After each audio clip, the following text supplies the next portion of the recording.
He is one of the most famous men on the planet. Probably after the Queen, Harry is the second most popular royal act, if you like. He's the member of the royal family that most people would say, I'd like to have a drink with him. A young royal who has stood out from the rest of the family. Harry is very accessible. He's very cheeky, he's very funny, he plays around with the press, and he's very naughty, and I think Britain adores him. But behind the smiles, Prince Harry has had to face unique difficulties.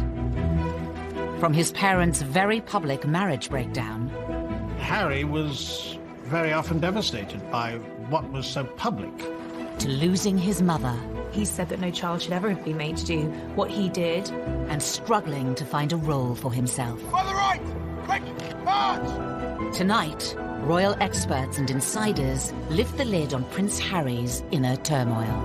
If you look back over his life, you can see moments where his troubling side has come to the fore. And we reveal how the problems of his past led him to his present path. Harry blames the media for the death of his mother. He was determined that they wouldn't do for Meghan what they did for Diana. Living a life of privilege, are some of Harry's issues first world problems? Or has he been expected to suffer in silence in an institution famous for keeping a stiff upper lip? I think he's very warm, I think he's very fun-loving, but I think he's also quite troubled, and he's quite open about that. He is quite conflicted when it comes to balancing his private and public life, and really always has been. He said he wants to be ordinary. He can't be ordinary. He is a member of the royal family.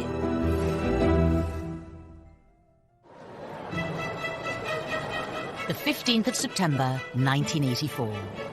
The nation was at fever pitch for the birth of Prince Charles and Princess Diana's second child. Britain loves the birth of a royal baby. Charles and Diana were hugely popular, and everybody wanted to see whether they were going to have a little girl or a little boy. Crowds were gathering outside the hospital, outside the gates of Buckingham Palace, and they wanted to see who was going to be on the tea towel. The guy was christened in this. Looks remarkably well displayed. From the beginning, the spotlight was on the young Prince Harry. For Diana to have another child in fairly swift succession was, of course, joyous. And then when the child grew up and had ginger hair, and I think even from an early age has been quite cheeky with photographers and seemed to be quite contrasted to William in his temperament, there was, of course, excitement about him. When it comes to dealing with the press, Hung out at the press totally endeared him to the public, because people thought, here is a royal who's not one of the sort of stuffed shirt automatons. Here's a royal who seems to have a lot of personality, even as a little child. Some labelled it as cheeky, some as rude. Most people thought it was delightful. It was quite endearing when he was a young boy, really came to colour the way his views of the press were shaped. Harry's role in the royal family wasn't just a brother for William and another son for Charles and Diana. On paper, Prince Harry's start in life was incredibly privileged, incredibly lucky, but actually in reality, being born as the younger brother of the future King of England is a very difficult position to be born into. Of course, known rather unkindly as the spare. I think being the spare to the heir is a role that inherently has problems attached with it. You know, if you look at the heir, if you look at Prince William, his role has always been defined. What he's going to do has always been clearly outlined. Harry, like spares historically in the royal family, has had to find a role for himself. To some, Prince Harry grew up in the shadow of a brother destined for the throne. He was always less than his brother. The late Queen Mother used to invite Prince William over for tea and talk to him about his future, and not invite Prince Harry. The Queen Mother always made sure that Prince William was seated in a prominent seat next to her, and Harry never was. Diana would take the two boys to Highgrove in Gloucestershire. And on this particular occasion, Diana was driving. I was sat in the front, William and Harry in the back. You know, they clearly got off to a bad start because they were both arguing before William left Harry out of nowhere. Just said, William, you know, one day you'll be king. I won't. It doesn't matter. Therefore, I can do what I like.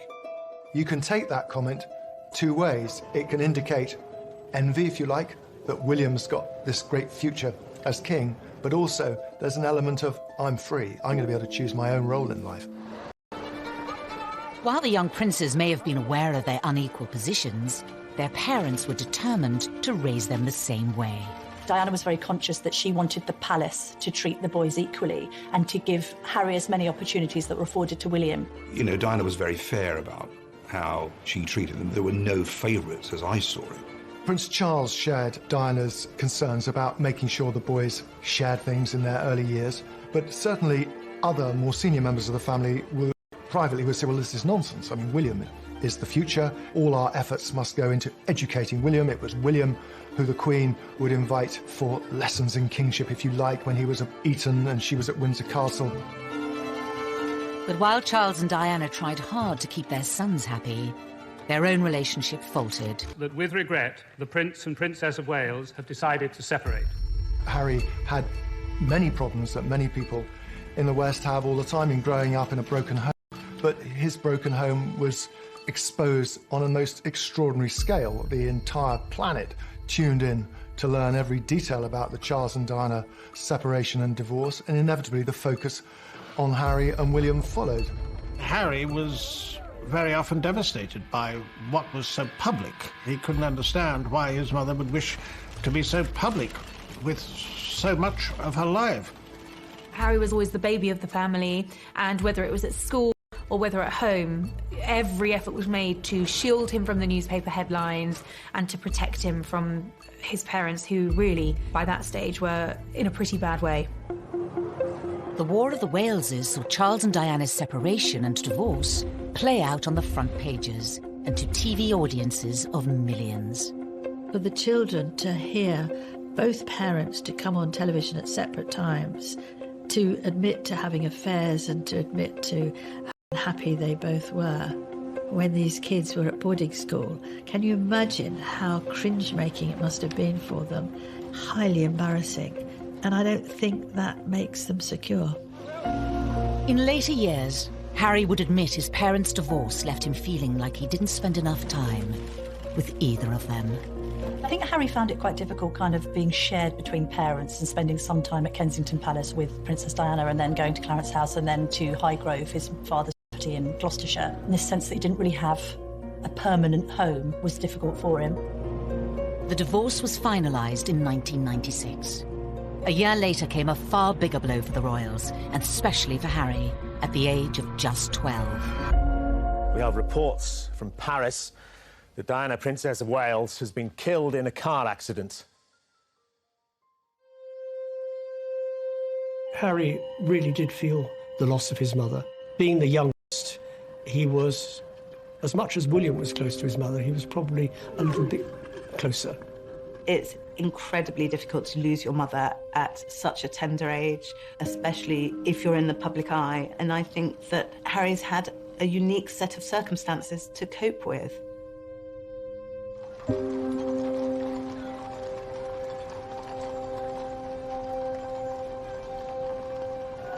Less than a week after Diana died, her funeral was watched around the world by around 2.5 billion people. I don't think anyone will ever forget the sight of Harry walking behind his mother's coffin, so small, so young, so grief-stricken. But this is part of it's been very difficult for him. There's a mantra within the royal circles that you do not wear private grief on a public sleeve. And they were incredibly brave in the way they presented themselves. All around them, people were caterwauling, weeping, wailing, and anybody hearing that would break down. But no, they didn't. Which was actually very selfish of most people, because somewhere in amongst all that national outpouring of grief, the private grief of the boys got lost. Ever since Diana's death, Harry has been in no doubt about who he blames for the tragedy. I think it was inevitable that Harry blamed the press for the death of his mother. In fact, it was much more grey. There were a lot of photographers outside the Ritz Hotel, but both Diana and Dodi chose to go out that evening. Being part of this family in this role, in this job, every single time I see a camera, every single time I hear a click, every single time I see a flash, it takes me straight back. So in that respect, it's the worst reminder of her life as opposed to the best. For 2 decades, Harry said very little about losing his mother. But in recent years, he has lifted the lid on the emotional turmoil he's been experiencing. He's said that no child should ever have been made to do what he did. The experience of that, the trauma of losing his mother, has culminated in years of personal crises for the prince, something that he's struggled with in adulthood. And I think, having spoken so openly and courageously about the impact that losing his mother had on him, we now do have some understanding on just how much that has shaped him. Harry revealed he had been seeing a mental health professional to help him with his grief. It was a big surprise when Harry came out and said he'd had these mental welfare problems, the fact that he'd sought help, treatment. We learned that it was William who had not forced him, but said, you've really got to get some help here. We also learned that he'd taken up boxing to try and control his aggression, and the aggression was a consequence of his mourning, and he was still dealing with his grief over his mother's death. But it would take nearly 2 decades for Harry to seek help. In the years after Diana's death, the young prince would deal with his troubles in a very different way. The sadness and the grief would make him behave in a very inappropriate way. He had problems with excessive drinking and also problems with drugs.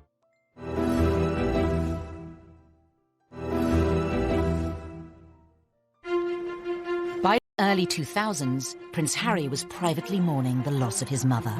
Prince Harry told me that for years he buried his head in the sand, and he did this from quite an early age. But in public, he was gaining a reputation.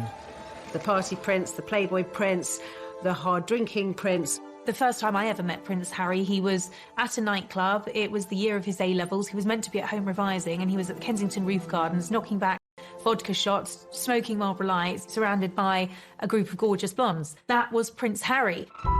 Harry's wilder side had emerged even before reaching his A-levels.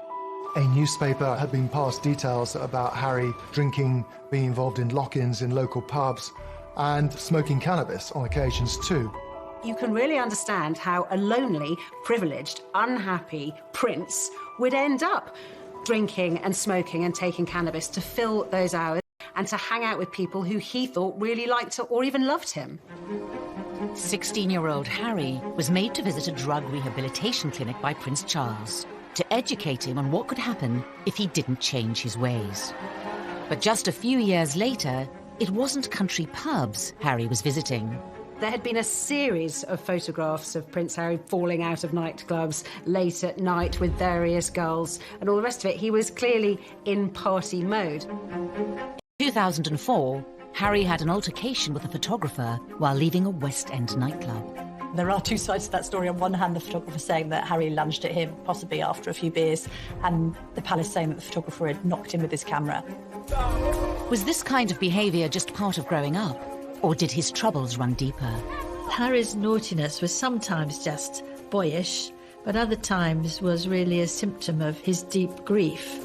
It was outlets for his despair, I think. Everything he did was always going to be examined with microscopic detail. He couldn't, in other words, get away with the kind of things that many of his teenage friends could. It was obviously also storing up that sense of resentment that Harry came to have against the media. No one's making judgments, you're just being reported. And actually, some of this has helped to fuel your popularity. People love a royal rebel at the end of the day. Regardless of public opinion, Harry has been open about his feelings towards the media. He admitted to reading coverage about himself when he turned 21. They still upset me and I still read them. Why, I do not know, but I have to read them just for peace of mind, just to know what they've written. And to see who wrote it and see who took the photographs, write that down for later. But there was one newspaper report about Harry's behaviour that upset many others. In 2005, while attending a costume party, Harry wore a swastika armband. That was an episode that happened and he was fully protected by the royal machine, and yet it still happened. It was actually, sir, this is a really bad decision. Don't wear the Nazi costume. I thought it was actually quite unfair at the time, and I still think it was quite unfair. It was clearly not a political statement. It was clearly a stupid teenager doing a very stupid thing, thinking it was funny. Harry apologised for it. He said it was something that he regretted. It happened on the eve of him joining Sandhurst. The Royal Military Academy, Sandhurst. In May 2005, Harry spent nearly a year here, training to be an officer cadet in the army. Something he'd wanted for a long time. One of the things that we saw very much with Harry growing up was the fact that he absolutely adored the military. I remember him as a 5-year-old strutting up and down the road at Kensington Palace in army fatigues. Harry excelled in his training and was commissioned as an army officer in April 2006. I think Harry found purpose in the army. I think he found safety in the army, ironically, because of course it wasn't safe, but I think he found emotional safety in the army. The army allowed Harry to feel normal. That's what he wanted. It's completely normal. It's as normal as it's going to get. I'm one of the guys. I don't get treated any differently. Even though Harry felt normal in the army, the rest of the world couldn't forget he was a royal. And that brought problems. When he was told he couldn't serve on the front line, he was absolutely furious and wanted to be treated like any other soldier. I have decided today that Prince Harry will not deploy as a troop leader with his squadron. There was a U-turn on a decision to deploy Harry to Iraq in 2007 over safety fears. I joined the army unless I thought I was going to. Simple as that. If they said no, you can't go front line, then I wouldn't drag my sorry ass through Sandhurst, and I wouldn't be where I am now, because the last thing I want to do is have my soldiers sent away to Iraq or wherever like that, and for me to be held back home, twiddling my thumbs, thinking, well, what about David? What about Derek? At that time, everyone else was going to Iraq, and he felt he should too, and it was enormously frustrating for him. Eventually, Harry was allowed to serve in combat zones. In 2008, it was revealed that he had been deployed to Afghanistan. The day he flew out, he was ecstatic, really. He said that being in theatre in Afghanistan, you know, something that most people would find frankly terrifying, was as normal as he was ever going to get, and he loved it for that reason. But his time on active duty was short-lived. A media blackout was imposed on Harry's posting for his protection until an Australian magazine revealed where he was, and he was forced to leave. He'd had his opportunity in Afghanistan cut short. He could see which way the wind was blowing, that it was unlikely he'd get another retraining to become a very competent Apache helicopter pilot, and this allowed him to have a second bite at the cherry and to go back out there. On his second deployment, the media were allowed much more access to Harry. Not that he was happy about it. And so what do you think the public perception of Harry is? I don't know, it fluctuates. It depends on what the media want to write, I suppose. I mean, you know, I'm out here doing a job and I really enjoy it. I never wanted you guys to be out, but there was an agreement made to invite you out on the deal that the media didn't speculate before my deployment. That's the only reason you guys are out here. Harry may not have wanted the cameras there, but it did give the world a chance to see him in his element. If you speak to anybody in the military, they will always say he was absolutely fantastic. Being dragged away from my guys, I think it was all done, it wasn't done in the wrong way, but it was just...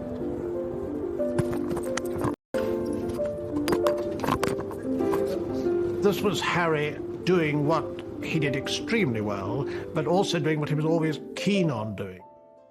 In January 2013, Harry returned to the UK after a successful deployment, but there were questions over what was next for him.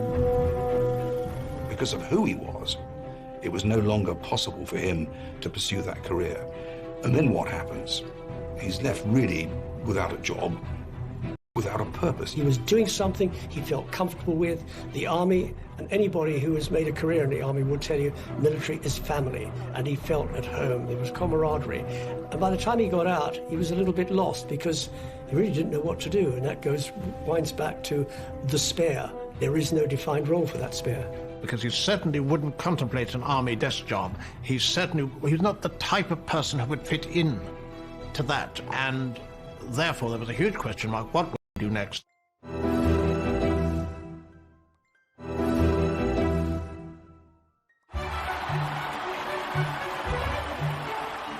In April 2011, the world watched as the future King of the United Kingdom married his Queen. Best man Prince Harry was by his brother's side as William officially settled down. Roger, if you can call 20 seconds and I request as low as possible. But in between his army tours, was Harry ready for the same thing?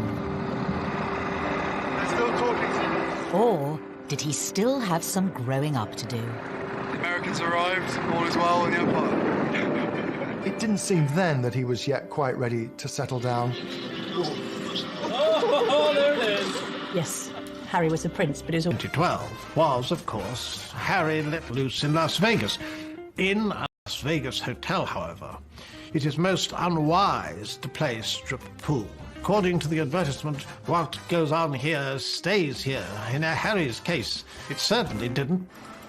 Once again, Harry was front-page news for all the wrong reasons. For some, it was Harry the lovable rogue. The tabloids ran the images of him basically stark naked, covering his crown jewels, I think. There was no wrongdoing there. It was a bit of harmless fun. And what's been interesting about Harry is actually quite a few of these episodes have endeared him to the public even more.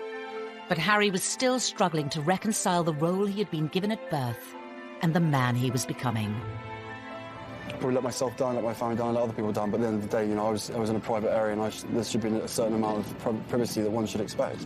But, you know, it was probably a classic example of me probably being too much on me and not enough Prince, is a simple case of that. After Harry's second tour of Afghanistan, he found a way to combine being a prince with his passion for the military. Your stories move, inspire and humble us. You prove that anything is possible if you have the will. Welcome to the Games. Welcome to Invictus. He founded the Invictus Games, helping disabled and wounded men and women from the services. Invictus was also a way for Harry to address his own troubles, as Angela Levin discovered when she interviewed the prince. I said, well, my first question, Your Highness, is that I've seen you on so many occasions with people who are damaged, with young teenagers, ex-servicemen and women, and you are completely brilliant with them. You know what to say and the way to say it. And I wondered whether you were using these occasions to also help yourself with your own mental health issues. Absolute silence, and I thought, help, I'm going to be thrown out. Seemed like ages, and then he said, that's a really big question. Silence. And he said, you're right, of course.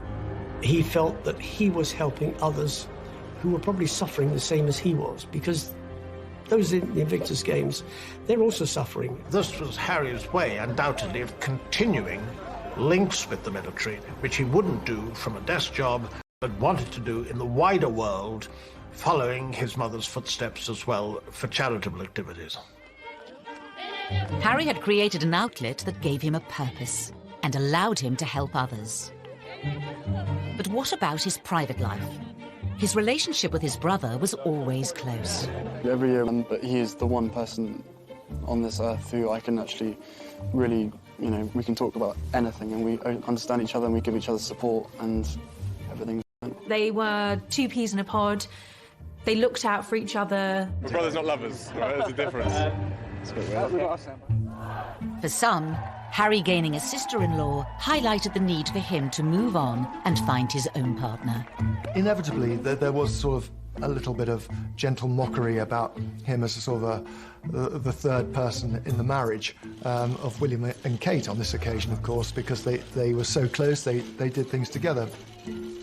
There's an awkwardness to that scenario, a couple trying to carve their own path as newlyweds, and then a prince who's got a great deal to offer, and which takes precedence and who's more popular when it comes to the press, and how does that work in tandem? So I think there was always friction in that regard with the three of their own children, and Harry looking on at Kensington Palace where they were neighbours and thinking that he probably wanted that for himself. It's fantastic to have another addition to the family. I only hope my brother knows how expensive my sitting charges are. It was always inevitable that Harry was going to want to live his own life. Put some effort in. It's the wizard, never the wand. But for Harry, finding a princess of his own would prove difficult. The first love, Chelsea Davy, the girl that he met in South Africa, who he fell head over heels in love with, She had 8 years to look into the goldfish bowl of royalty and to realise absolutely this wasn't the life for her. He lost Chelsea because she didn't like to be in the spotlight. Harry was disappointed, but he was very much younger. Relationship with Cressida Bonus, who was a budding actress. And she, too, didn't like the idea of media intrusion. Media's got a knack of destroying relationships, and she didn't like media intrusion and really didn't want to pursue her acting career, and she walked away. For years, Harry was troubled by his position and the scrutiny that came with it, which would scare women away. And it's quite sad when he's one of the world's most eligible bachelors, and at the same time not seeming to be able to find somebody who will take on the job of being in the public eye. There is this sense that they loved him but didn't love the idea of being royal. Meghan Markle entered Harry's life, offering him a genuine chance at happiness. After rumours of a relationship, the pair appeared in public together for the first time in September 2017 at the Invictus Games in Toronto. Meghan was different in many ways. She had a degree of fame and had lived through that herself. She was incredibly accomplished as a public performer, as an actress. It gave her great confidence. She seemed incredibly secure herself, and she was that much older than these girls that had gone before. She'd also, of course, been married, which added an entirely different layer to the relationship. Good grief, you know, Prince Harry is punching above his weight here. There's this amazingly glamorous American actress. When I walked into that room and saw her, and there she was sitting there, I was like, okay, well, I'm going to have to up my game. It was almost as if she was a ready-made royal, and therefore a perfect fit for him. In this strong, striking, confident woman, there was actually someone who was very capable of handling the pressure and the scrutiny of being in the public eye. That was something that neither of his two girlfriends had been willing to take on. But the scrutiny would soon affect Prince Harry and his new girlfriend. He issued an unprecedented statement saying, Meghan Markle has been subject to a wave of abuse and harassment. I did not have any understanding of just what it would be like. I don't think either of us did that. We both said that, even though we knew that it would be. Yeah, I tried to warn you as much as possible, but I think both of us were totally surprised by the reaction after the first 5-6 months when we had to ourselves. You could see that the old thorny issue of Harry's relationship with the press was raising its head again. Quite a lot of the press was very, very charged about her background, headlines like kind of straight out of Compton and all of this kind of thing. There was quite an unpleasant tinge to it. There has been some very negative publicity. Not everything that was troubling Prince Harry was in print or written by journalists. Horrible, horrible stuff on social media, and I'm sure they weren't scrolling through it all the time, but you will see this stuff. You know, they're modern young royals. Of course they're going to be on social media. This time, though, the relationship survived. Harry asked Meghan to marry him. What were we doing? Just roasting chicken and Roasting having... chicken. Trying to roast chicken. Trying to roast a chicken. And it was just an amazing surprise. It was so sweet and natural and very romantic. He got on one knee. Having watched Harry grow up, the public saw this as the moment to put his past behind him. They wanted Harry to be happy. They adored Harry, and they wanted him to be content and find the right person. Well, I think that the country were overwhelmed with happiness for Harry, and it all came back to the little boy at his mother's funeral, and then later his heartbreaking confessions about how upset he'd been and how he'd struggled with demons for years, coming to terms with the grief of the loss of his mother. And then he should find this remarkable young woman who had such a different background from him, whom he was so clearly in love with. But was this the beginning of a fairy tale, or the start of another difficult chapter for the already troubled prince? Things were said and done in the run-up to the wedding that both sides regret, but had caused irreparable damage.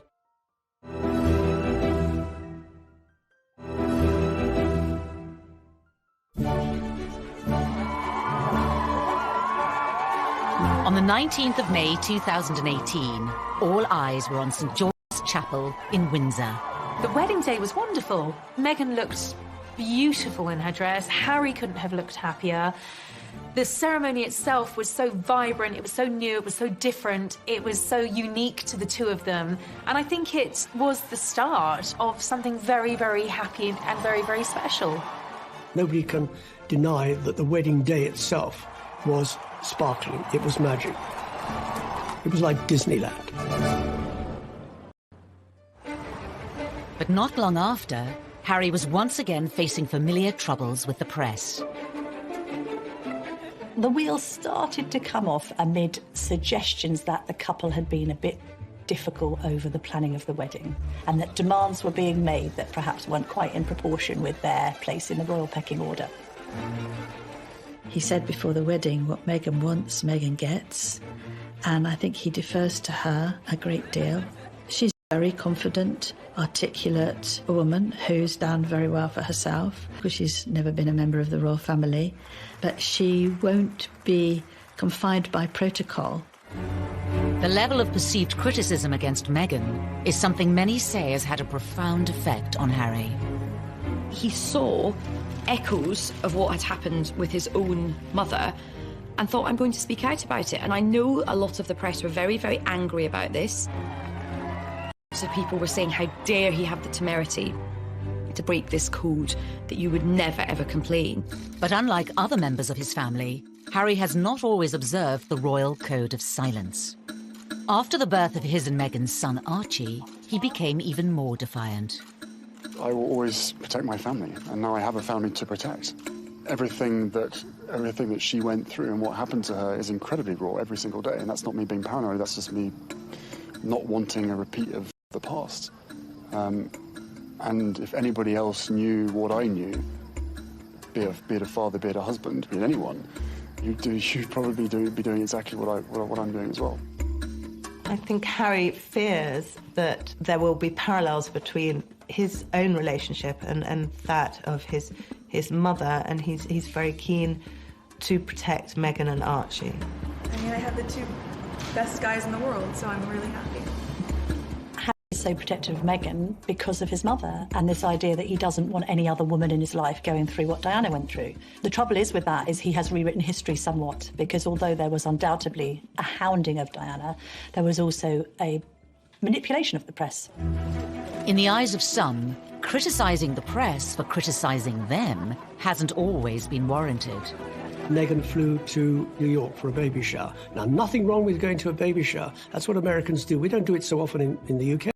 But she flew over a private jet. What's wrong with a commercial jet? They went to Ibiza and the south of France in private jets. What's wrong with commercial flights? And that's when they were getting criticised, because they'd been preaching climate change, they'd been preaching the environment, they'd been preaching global warming and doing all the things that they shouldn't be doing. Everybody deserves a critical word written about them. Nobody should be above reproach. The press accused them of hypocrisy, and there's no question also that they weren't, it seemed, listening to advice or paying much attention to precedent. All of this made the atmosphere very unhappy. While the press levelled criticism in public, behind palace walls, Harry was allegedly facing troubles of a much more private nature. One of the things that unquestionably adversely affected the relations between Harry and William, who were so close for so many years, was a series of rumours too quick in being engaged to Meghan. There was a brotherly discussion, which I think was voiced out of concern from William, but was misinterpreted as a lack of support. Things were said and done in the run-up to the wedding that both sides regret, but had caused irreparable damage. Was Harry losing the one person he could trust? The brother he was so close to throughout the troubles of his childhood? There are also clearly unresolved issues and a distance between the two brothers that has never been there before. In 2019, the brothers split their royal households. And later in the year, Harry even addressed the rumours of a rift. Inevitably, stuff happens, but look, we're brothers. We'll always be brothers. We're certainly on different paths at the moment, but I will always be there for him, and as I know he'll always be there for me. We don't see each other as much as we used to because we're so busy. But I love him dearly, and the majority of the stuff is the majority of stuff is created out of nothing. But it's just, as I said, as brothers, you have good days, you have bad days. The writing was on the wall. It was, in effect, a declaration of independence. The Duke and Duchess of Sussex have announced that they are carving out what they call a new role for themselves. They intend to step back as senior members of the royal family and work to become financially independent. In January of 2020, Harry and Meghan announced they would be stepping down as working royals. Prince Harry and Meghan had been out in Canada over Christmas trying to work out how they wanted to proceed into the future. I think Meghan and Harry decided to step down as working royals because they felt that they were being constrained by the palace system. Once Meghan and I were married, we were excited, we were hopeful, and we were here to serve. For those reasons, it brings me great sadness that it has come to this. This is unprecedented. It is an abdication in all but name. It's pretty seismic for the House of Windsor. There was a sense of being hurried about it, and I don't think the Queen, for one, was quite ready for it to come out as it did. After negotiations with the Queen, it was decided Harry and Meghan would lose the title Royal Highness. They would no longer receive royal funds. The official departure date was set for the end of March. But it seemed Prince Harry was keen for the new chapter of his life to begin. Before giving a speech in Edinburgh, Ayesha Hazarika was the first person to introduce the new, titleless Harry to the world. I met him, and what happened was I was going into the room and I was very unsure about what to call him. I mean, his advisor just said, look, just call him Harry. Just call him Harry. Please give a big, warm Scottish welcome to Harry. I turned him from a prince into a commoner. I have that effect on people. But it was actually very fitting because this was him ending one period of his life and beginning a new period. Harry and Meghan's final royal engagement was in early March, and for some it seemed the prince's troubles were still on display. To use common parlance, the Commonwealth Day service was #Hawks. There was quite a lot of tension there. There was some interesting body language with both of the brothers studiously examining their programmes and not really talking at all. Meanwhile, Meghan's there with a megawatt smile, trying to make the best of things. The lack of warmth between them was, well, yeah, I mean, from having seen them so close for so many years, it was quite startling. The couple plan to split their time between Canada and the UK. Whether that will solve Harry's troubles remains unclear. We will see whether or not that brings the contentment and the peace that they're seeking. He knows in his heart what he wants to be. He said he wants to be ordinary to me. He can't be ordinary. He is a member of the royal family. Wherever he goes, he will be known as a member of the royal family. It's still unclear how the couple's new life, away from palaces and courtiers, will pan out.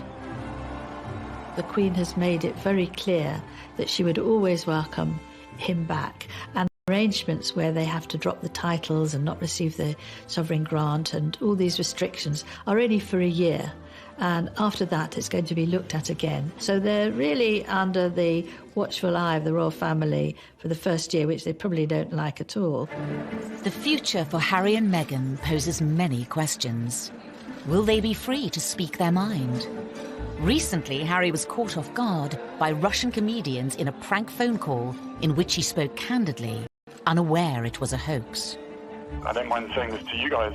I think the mere fact that Donald Trump is pushing the coal industry so big in America, he has blood on his hands, because the effect that has on the climate and on the island nations far, far away, again, out of sight, out of mind.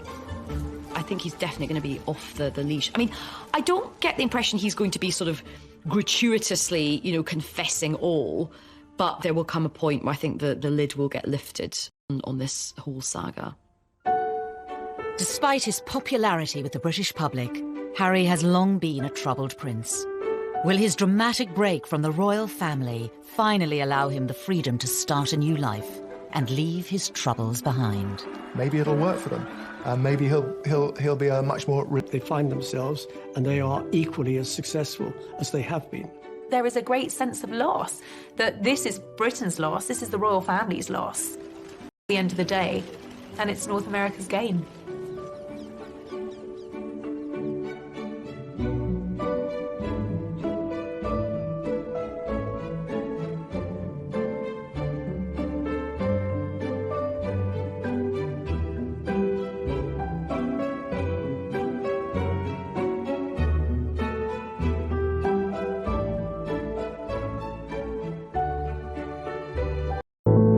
He's very warm, I think he's very fun-loving, but I think he's also quite troubled and he's quite open about that.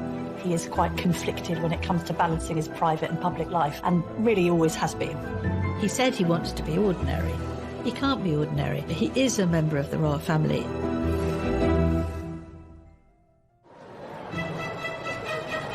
The 15th of September, 1984. The nation was at fever pitch for the birth of Prince Charles and Princess Diana's second child. Britain loves the birth of a royal baby. Charles and Diana were hugely popular, and everybody wanted to see whether they were going to have a little girl or a little boy. Crowds were gathering outside the hospital, outside the gates of Buckingham Palace, and they wanted to see who was going to be on the tea towel. The guy was christened in this. Looks remarkably well displayed.